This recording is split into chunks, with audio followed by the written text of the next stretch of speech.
Businessman Roger Cooper has been held without trial in Iran since 1985. Arrested on suspicion of spying, he's had little contact with his family since then, except to hear in a telephone call that his elderly mother had died. Now Mr. Cooper's brother Paul has appealed directly to the Iranian authorities to allow him home for her funeral this weekend. And his son Simon says he's prepared to take Roger Cooper's place while he's temporarily in Britain.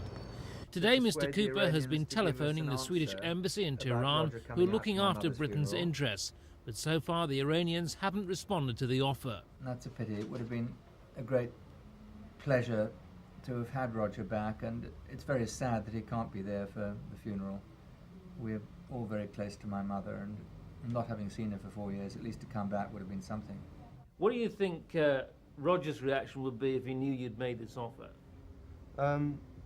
He'd probably be very happy indeed to be at his mother's funeral, because obviously she means a great deal to him, and it would be a great relief to him, I'm quite sure, just to be out for 5 days and have a breath of freedom. In the long term, how hopeful are you of some development?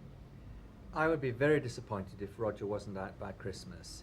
I've been optimistic, over-optimistic in the past before. One of the difficulties is we have no relations, no diplomatic relations with Iran, and our government doesn't seem able to move without a sort of formal procedure. I think we are a bit stuffy about these things.